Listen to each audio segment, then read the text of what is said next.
I think failing early and often is important because it speaks to the value of taking more of a test and measure approach or a kind of rapid prototyping approach, as opposed to disappearing into a cave for 6 months, designing the perfect blueprint, and then coming out and trying to build it, only to be disappointed, and 6 months later you realize, wow, this isn't actually what we needed after all, or there's large parts of it that are broken, or crucially there's large parts of the functionality that was meant to serve audiences and people in the real world that either just isn't working or that they're not actually using or understanding the way that we hoped they would.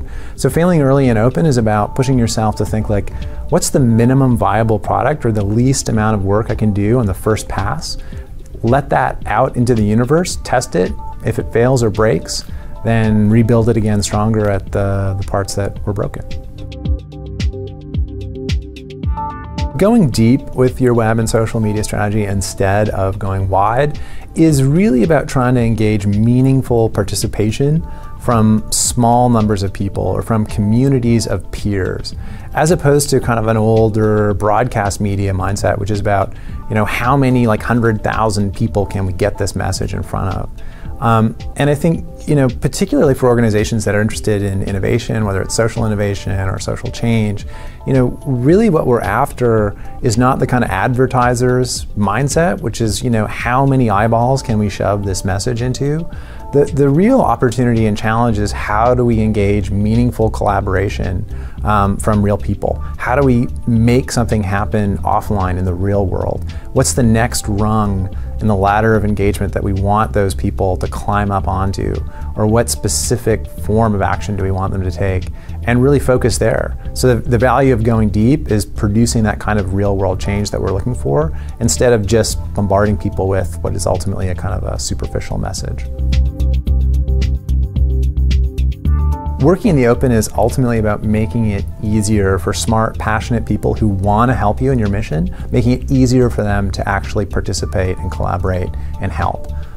So it's really about, the metaphor that I like to use is putting your desk out on the street. This actually was a metaphor that a colleague of mine came up with recently, and I think it speaks to the idea of taking your work, putting it out in a public square or a public place, so that anybody who's walking by can look over your shoulder, see what you're working on at a given point in time and space, and actually help, suggest an idea, make a connection, introduce you to a colleague, look at it from a fresh perspective or angle that maybe you hadn't considered before.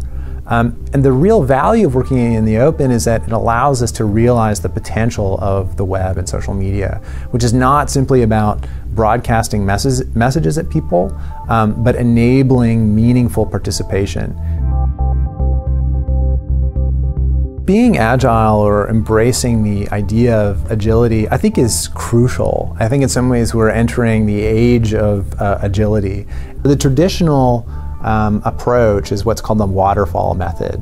This comes out of software development. As you go off into a cave for 6 months at a time, you design, then you build, and you wait until the whole thing is completed, and then finally you push it out to the world down the waterfall and it's done. The Agile method is very different. The Agile method is design a little bit, build a little bit, test a little bit, Break work into sprints. What can you deliver in 2 weeks that will start delivering incremental value to your organization immediately? And in the process of building and testing, you refine your understanding of the idea. You refine your understanding of what it is that you're actually trying to build and the people that you're trying to serve. Unleashing your secret superpower is really about thinking carefully about your core strength or core competency, both as an individual and as an organization, and really focusing on that. And in some ways, using the web and social media tools and working in the open to make your secret superpower less secret, to essentially share it with the world. And I like to think of the superhero utility belt. Batman has, in his utility belt, he's got the shark repellent, the smoke grenades, the laser cutter. I think that we can think about our web and social media strategy the same way. Like, what is that collection of tools that you can grab onto quickly and start using right away, whether it's your blog or an issue tracker or Twitter or whatever your version of that utility belt is, and then loosely joining them. Don't wait to build the perfect website or custom-built application. Take those tools, assemble them together quickly into a utility belt that you can start using immediately.